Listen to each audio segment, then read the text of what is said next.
Buenas tardes, continuamos con esta pequeña introducción al mundo romano. Entonces, hablábamos de los mores major. ¿Ya? Verán que en los distintos textos, por ejemplo, que leerán de Cicerón, pero también en el resto de textos, por ejemplo en Salustio es constante la apelación a las costumbres de los antepasados. En moralistas mucho más rígidos como Catón el Viejo, también llamado Catón el Censor, es constante la apelación a las costumbres de los antepasados y así, o sea, siempre el discurso moralista romano siempre apela, moralista en este sentido también político, el discurso político romano siempre apela a las llamadas costumbres de los antepasados. Pero entonces estamos hablando sobre escritores y lectores del siglo I antes de Cristo que están interpretando su propia historia. ¿Cómo leen ellos las costumbres de los famosos antepasados? Entonces, ¿quiénes eran los antepasados de los romanos? Básicamente, soldados, agricultores. Soldados, agricultores, tal como en todo el Mediterráneo.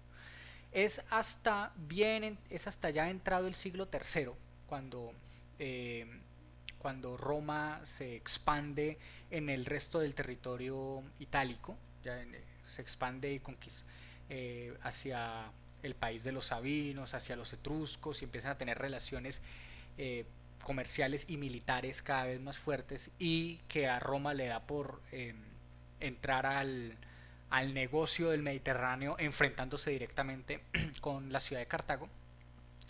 Es solamente allí que, perdón, es solamente allí que la idea de la profesionalización del ejército empieza a hacer carrera. Pero normalmente eran soldados campesinos. Soldados campesinos que hacían dos cosas en su vida: defender a la ciudad y tratar de sobrevivir.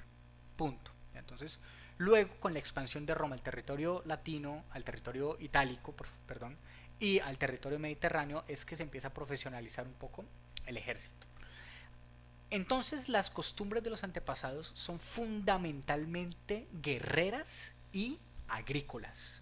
Son costumbres enraizadas en ser, en ser firmes, en ser rectos, en ser hoscos, en alejarse de los lujos, en alejarse de todo lo de que vuelva blando y débil o, como dicen todas estas personas, afeminado, en ser varoniles, viriles, en ser valientes y en defender la patria por encima de todo. Un ejemplo es esta, digamos, otra leyenda del mundo arcaico romano y es en una de las tantas guerras con los vecinos italianos, eh, a las familias romanas les toca entonces jurar ir a la batalla y enfrentarse a unos ciertos duelos. Bueno, el juramento de los Horacios es esto, es una familia que dice, bueno, tenemos que ir a la guerra, vamos a la guerra, con gusto iremos a la guerra para defender a la ciudad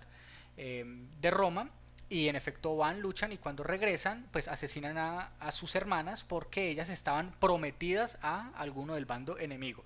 Dice como que, ¿qué? ¿Cómo te ocurre? Ni siquiera era su esposa. Ah, hasta allá llega el ejercicio de el deber. Bueno, aparte de que el cuadro está supremamente bien compuesto, pero bueno, no es una clase de historia del arte. Eh, este tipo de leyendas lo que muestran es esa inclinación bélico-patriótica constante en el imaginario de los romanos, ya en el imaginario del siglo I respecto de su propio pasado. Es la defensa de Roma con las armas sobre todo. Si para los griegos la defensa de sus ciudades era con las armas, para los griegos clásicos, y con la palabra, para los romanos es la defensa con las armas. Es una sociedad altamente bélica y es una sociedad en la cual, o sea, estas costumbres arcaicas se basan es en la resistencia, ¿ya? En la resistencia ante la intemperie, ante la resistencia a las malas condiciones, la resistencia ante la guerra, ¿ya? Ante las escaramuzas, ante los conflictos, la resistencia. Y en ese mismo sentido, es la confianza en la fortaleza de la ciudad, la confianza en el valor de los conciudadanos y por supuesto, antes que cualquier cosa, la confianza en los dioses. Ahora, estas ideas las encontramos también a través de otro de los mitos fundacionales de Roma, que es la historia de Eneas. Entonces ya les decía yo que la historia sobre cómo se funda la ciudad y sobre todo el linaje de la ciudad es una reconstrucción que hacen los autores del siglo I respecto de las muchas tradiciones orales que hay, que hubo a lo largo del tiempo.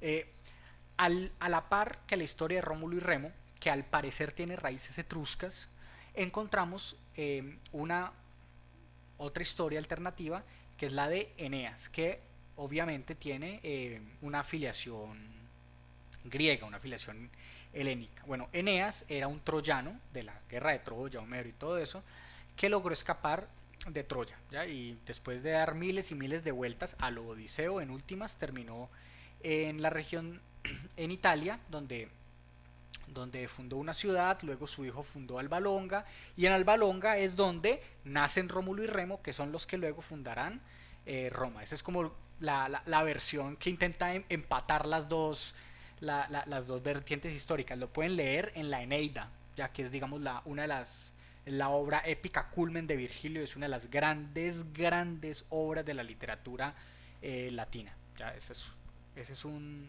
must read, es algo que usted tiene que leer sí o sí alguna vez en su vida. Bueno, esta versión de Eneas nos muestra algo muy interesante, y es que cuando Eneas sale huyendo de la ciudad de Troya, pues era un héroe así homérico, entonces podía cargar muchas cosas, ¿qué se lleva? Entonces está huyendo de la ciudad de Troya y tiene su armadura, tiene a su padre viejo y tiene a su hijo joven. ¿Qué se lleva? Pues uno en su mentalidad pusilánime, uno diría, no, pues el hijo joven.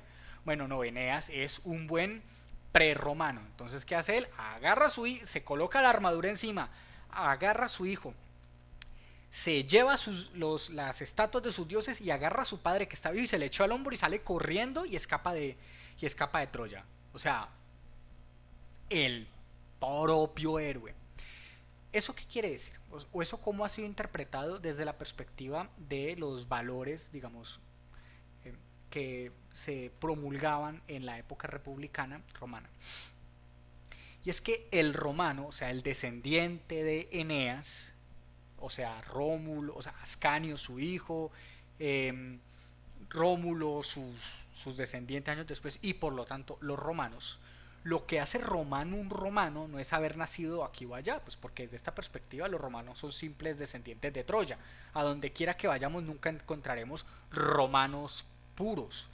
O sea, lo que hace de Roma Roma no es haber nacido en un cierto lugar, sino el acoplarse a unos ciertos valores. Entonces, ¿cuáles son esos valores? Eneas los representa muy bien. Primero que todo, primero sus padres y sus dioses. Eneas no suelta para nada a su padre, se lo echa al hombro. No, mijo, váyase, que es que usted tiene que salvar, cómase su tarrado. Yo me lo echo encima y me voy con usted. Los padres. Entonces, la idea de la filiación de los padres, y en ese mismo sentido de los padres fundadores, eso usted lo encuentra tanto en el origen de los Estados Unidos como en Colombia, tener unos padres fundadores, ven Bolívar, Santander y toda esta leyenda que se construyó a inicios del siglo XX, porque usted, porque recuerde que toda esta historia de Bolívar y Santander y nadie más, porque al parecer el resto de los próceres de la independencia esos no existieron, ya como que solamente estaban el conservador y el liberal y nadie más. Toda esa historia de la fundación de Colombia es construida eh, es construida después de la Constitución del 86 por los gobiernos conservadores. ¿Ya? Entonces, de la misma manera, ¿cuáles son los valores que se resaltan? Se resaltan los orígenes de unos padres de la patria. Bueno, para los romanos está representado en Anquises, el padre de Enea, y es, usted puede hacer lo que le dé la gana, pero usted no puede abandonar a sus padres, y en ese mismo sentido a lo que los padres de la ciudad nos han heredado, o sea, toda esta construcción que es a lo que llamamos Roma. Usted no puede abandonar a sus padres por nada. Mátese, haga de matar, pero usted a sus padres, o sea, a lo que han construido sus padres, usted no lo puede abandonar. Eh, de ahí la noción de patria, ¿ya? Pater, bueno, pater en griego, y en latín es la misma palabra, eh, y de ahí patria. Ya los alemanes dicen Vaterland, ya el padre patria, la tierra padre, pues, si se traduce como patria. Y en segundo lugar, los dioses. Bueno, eh, digo en segundo lugar, pero realmente es en primer lugar. En la escultura de la Pot de 1697 se puede observar muchísimo mejor. Este es por supuesto Eneas cargando a su padre, pero vean que el papá, Anquises, tiene en su mano una estatuica. Es porque los dioses son, según las palabras de los romanos, lo primero. El pacto con los dioses es lo que garantiza que Roma sea Roma. Así pues, mientras se cumplan los pactos con los dioses y se respeten las costumbres de los antepasados, Roma seguirá siendo Roma. Una de las cosas que dirán los satíricos del siglo I después de Cristo es: ¿por qué Roma ha decaído? Porque se nos olvidaron las costumbres de nuestros antepasados y ahorita nos encanta la molicie, nos encanta la pereza, nos encanta la gordura. Y en segundo lugar, se nos olvidaron nuestros deberes religiosos, o sea, se nos olvidó la religión. Así pues, podemos encontrar en Eneas a los dioses, a los padres y las armas. Vea que Eneas no deja su armadura ni por el berraco. ¿Ya? Casi que olvida a su hijo, pero sus armas no las dejas, no las dejan. Bueno, esos son signos que nos permiten entender un poquito mejor estas sociedades. Y es que recordemos, los romanos, al igual que todos los pueblos mediterráneos de la antigüedad, son pueblos belicistas, son sociedades guerreras. No son pueblos pacíficos que se dedicaban a mirar el universo. No, son pueblos guerreros. Todos los años había guerra. La lógica era que hubiese guerra. Y es por la guerra que Roma se expande. Por ganar batallas, por hacer alianzas bélicas, por conquistar, o sea, por toda la lógica guerrera es que Roma empieza a expandirse. O sea, no es porque tuvieran un proyecto de expansión, no es porque hubiera un destino manifiesto, simple y llanamente porque lograron vencer en batalla. Ahora, a diferencia de otros pueblos, los romanos tuvieron al menos un acierto y algo supremamente extraño en todo el Mediterráneo, y es que en muchas ocasiones, después de vencer, imponían un pacto. O sea, no solamente llegaban, arrasaban y ya. Eso lo hicieron en varias ocasiones, por supuesto, en particular en Cartago lo hicieron, pero al final de las guerras púnicas, pero en general al inicio de la expansión de la República Romana, cuando vencían en batalla a otra ciudad, a una ciudad vecina, lo que hacían era establecer alianzas, obviamente con ciertas condiciones, pero no demasiado complicadas. ¿Ya? Casi que la condición que se imponía era que personas de esa ciudad mandaran soldados al ejército de Roma. Eso lograba dos cosas. En primer lugar, que fueran los mismos habitantes de la ciudad vencida los que protegieran su propia ciudad, uno. En segundo lugar, que el ejército de la ciudad de Roma creciera. Y, a ver, no nos engañemos, eso de las grandes tácticas militares, eso no es algo que pasara mucho en el mundo antiguo. Eso se ganaba por números. El que más tuviera, ese era el que ganaba. Ya, o sea, olvídese de los grandes planes tácticos. Eso quizás por allá en época imperial o en época de Julio César a lo mucho. Pero la verdad era quién tenía más gente. Entonces esta estrategia del inicio de la República de pedirle a los vencidos que incorporaran soldados al ejército de Roma logró que el ejército romano creciera. ¿Ya?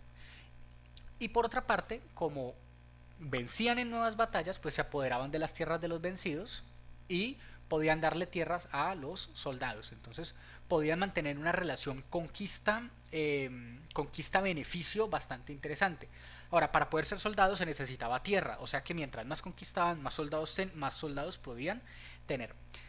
Así pues, la expansión romana es una expansión bélica y la fuerza romana está sobre todo en los números romanos, en los números del ejército romano. Así que, ante todo, las armas. O sea, Roma históricamente crece gracias a las armas. Y en ese sentido es una sociedad guerrera. El que pegue más duro, ese es el mejor. Esa es la noción de la virtus, de la virtud, es quién es el mejor guerrero. Entonces, es una sociedad guerrera y es una sociedad elitista. El que tenga tierras y el que tenga armas es entonces el que tiene mayor poder político. Así pues, se establece lo que se conoce como el censo. El censo, lo que hacen aquí para medir gente, bueno, eso es un invento propiamente romano. Pero el censo lo que empieza a medir es no solamente cuánta gente hay, sino cuánto dinero tienen. Porque Roma es una sociedad guerrera, pero es una sociedad elitista en el sentido plutocrático del término. Es decir, mandan los que tengan más dinero. Ese es el criterio que opera desde la Roma, desde el inicio de la Roma republicana. Es mandan los que más dinero tengan. Por supuesto, hay una cierta lógica, es que los que más dinero tienen, más armas pueden poner, ya más equipo militar pueden poner, más pueden financiar las guerras. Y como les digo, son ante todo sociedades guerreras.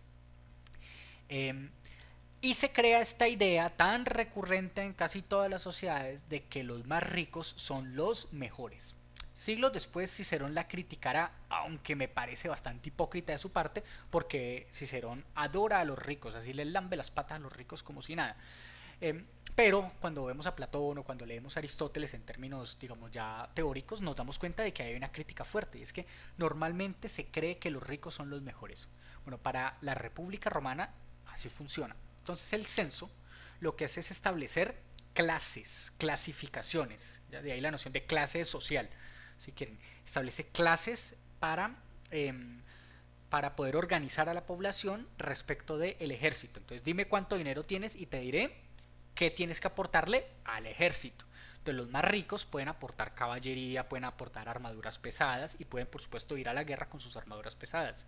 Los menos ricos, o digámosle entre comillas la clase media, ya les colocaremos nombres a esto, podrán aportar uno o dos caballos y algunas armas, y los menos ricos podrán aportar a lo sumo piedras, ondas o carne de cañón, o carne de lanza, como le podríamos decir en la época. Ahora, en ese mismo sentido, las divisiones que hace el censo, en función de cuánto dinero tiene, están directamente ligadas a lo militar, pero también están ligadas a lo político.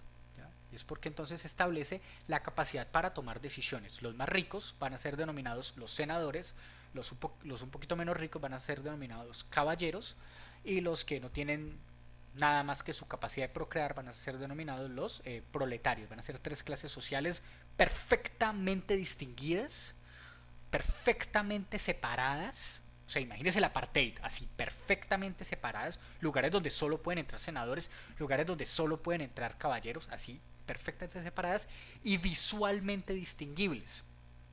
Porque recordemos, estamos en unas sociedades en las cuales no hay cédula, no hay tarjeta de identidad, no hay forma de comprobar usted quién es más que por la apariencia. Entonces la apariencia va a ser altamente importante. Entonces, vestirse según las reglas de la clase social es esencial. Así pues, los senadores van a tener una apariencia distintiva, unas togas distintivas, unos anillos distintivos, por ejemplo, siempre usan anillos de oro, mientras que los caballeros van a usar anillos de plata y los proletarios no pueden usar anillos de ningún tipo. Van a cambiar las vestimentas y van a cambiar los zapatos, por ejemplo. Uno dirá, pues, ¿qué tiene que ver? Bueno, eran como los signos que esta gente usaba para poder reconocer la clase social, con todo lo que eso implica. Entonces es una sociedad guerrera y es una sociedad elitista. Entonces, las armas y los padres, por un lado. Entonces los senadores van a ser los descendientes de los padres fundadores, de los padres de la patria. Entonces se supone que los de las familias más antiguas son los que tienen mayor dinero y los que tienen las mejores costumbres. Y entonces va a haber esa asociación de que los más ricos son los mejores, son los que tienen las mejores costumbres. Cosa falsa, eso lo sabemos y ejemplos hay mil y un millón, pero aparece esa asociación. Y Roma va a seguir siendo una sociedad elitista, clasista de ese estilo, siempre. Y nos lo van a transmitir a nosotros, a todas estas. Y por último, tema que me encanta, la religión. Pero mucho cuidado. Con los dioses se hacen pactos. La religión romana es muy diferente a la religión que nosotros entendemos. Es muy, muy, muy diferente. Los romanos no necesitan creer en sus dioses. Los romanos saben que existen los dioses. Pero los romanos no tienen que confiar en que sus dioses los apoyarán en momentos de dificultad. No, no, no, no, no. La vaina es muy sencilla. Ya. La religión romana, la religión romana y en general las religiones politeístas del Mediterráneo no son religiones de creer. A mí no me importa que usted profese, a mí me importa que usted haga. Son religiones del hacer. ¿Del hacer qué? Del hacer los tributos y los ritos que los dioses exigen. De eso se trata la religión. Entonces la religión, a ver, Cicerón lo dice con unas palabras supremamente bellas. Cicerón dice, eh, la religión es el vínculo que tenemos con los dioses. Ahora, ¿cómo es ese vínculo? Y dice, es como el vínculo que usted tiene, tanto en deberes como en responsabilidades, que usted tiene respecto de sus familiares y sus seres queridos. Y la analogía es fabulosa. ¿Quiere usted saber cómo tratar a los dioses? Bueno, trate a los dioses tal como usted trata, o se supone que debería tratar, a sus familiares y a sus seres queridos. Eso nos habla, por ejemplo, de que los dioses hacen parte del mundo. Los dioses están allí, están presentes, están ejerciendo su influencia. No es un dios ajeno, extraño, ¿ya? Por allá etéreo. No, no, no, no. No es un dios tampoco personal, íntimo, que usted lo siente en lo profundo de su corazón. No, no, no, no, no. Son los dioses, son potencias que están operando en el mundo y respecto de las cuales se tienen obligaciones. Y se tienen obligaciones públicas, obligaciones cívicas. La religión y la política son lo mismo. Así, la lógica es la siguiente. Si los romanos cumplen sus deberes religiosos, o sea, hacen los ritos respectivos, cumplen con los sacrificios que se tienen que dar, se reúnen en los momentos en los que se tienen que reunir, entonces a Roma le va bien. Entonces, si a Roma le va mal, es porque los romanos han dejado de cumplir con sus obligaciones religiosas. Es una lógica infalible. Ahora, yendo un poco más a la cuestión antropológica, uno de los desarrollos más relevantes atribuidos a Numa Pompilio, pero pues que vemos que se va desarrollando desde épocas arcaicas hasta la época republicana, es el desarrollo de un calendario. Usted sabe que una civilización va bien, o sea, se está desarrollando en forma porque tienen un calendario. Porque tienen un calendario público evidenciable por todos, un calendario al cual todos pueden recurrir. Entonces, tener un calendario es un signo mayor de civilización. Y bueno, a Numa Pompilio, este rey legendario, se le atribuye que inventó un calendario lunar, ¿ya? Un calendario con meses lunares, pero en último es un calendario. Y el calendario es un calendario sobre todo de fechas religiosas. Y por supuesto son sociedades que viven de la tierra, así que son festividades religiosas de la cosecha, de la vendimia, de la siembra y así, ¿ya? Y entonces son calendarios de orden religioso, porque la religión hace algo, esta relación con los dioses hace algo, digamos que nadie ha podido encontrar otra manera de hacerlo, y es dividir el tiempo. La religión crea el tiempo. Entonces, estos calendarios religiosos lo que hacen es darle un orden a la vida de las personas. Si todos los eventos importantes, todos los ritos de paso de los individuos y todos los momentos importantes del año son momentos religiosos, es decir, son momentos en los cuales la comunidad tiene que realizar algún rito, ya realizar alguna ofrenda a los dioses, realizar alguna acción pública. Y recordemos que acción pública es lo mismo que acción política. Las decisiones que se toman primero tienen que estar auspiciadas, y auspicio viene de avis, de las aves, y recordemos quién fue el primero que vio aves para tomar decisiones. Bueno, Rómulo, aquel gran fundador. Entonces las decisiones deben de tener auspicios favorables, o sea, se tiene que revisar el calendario, se tiene que revisar los signos de los dioses. A los romanos no les gustaba drogar niñas para que dijeran palabras inteligibles, o sea, no les gustaban los oráculos, detestaban los oráculos. Eso era más bien vicio griego. Los romanos, por tradición etrusca probablemente, les encantaba ver signos naturales, como por ejemplo el vuelo de las aves, o la caída de los rayos, o ver las extrañas formaciones de grasa y proteína de los hígados de animales sacrificados. Y de hecho, hay mapas. Hemos encontrado mapas de cómo leer los hígados, las entrañas y todo eso. Muy escatológico el asunto. Pero el punto es que para poder tomar decisiones públicas se necesita revisar qué dicen los dioses. Y los dioses hablan a través de los ritos y de las festividades religiosas, es decir, a través de el calendario. Por no ir muy lejos, en Semana Santa la gente descansa. Y curiosamente Semana Santa coincide con las fiestas de vendimia en todas las sociedades del hemisferio norte, así pura casualidad. Eh, pero vean, el año por más comercial que sea, diciembre es un invento religioso, la Navidad, bueno, diciembre no, la Navidad es un invento religioso, la Semana Santa es un invento religioso, el Halloween es un invento religioso, y así sucesivamente. Noten que las fechas importantes del año son en general fechas de orden religioso. El Inti Raymi es una fecha de orden religioso, y así sucesivamente. Entonces, la religión crea la distribución del tiempo y al establecerse a nivel público se vuelve un signo para que las personas puedan tomar decisiones.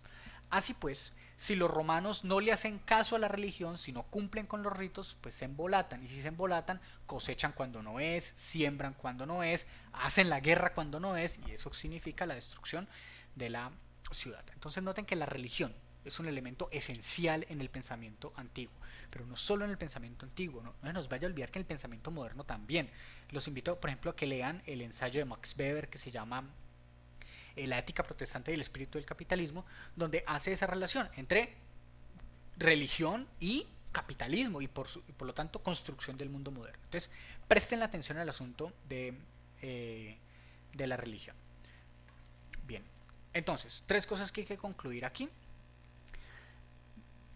Asuntos esenciales para los romanos: el carácter bélico, el carácter tradicionalista que apela siempre a la antigüedad de las costumbres y a los padres, y las cuestiones de orden religioso, ya las cuestiones del orden de las festividades y el orden de los ritos y de la rigurosidad en los procedimientos. Eso márquenlo.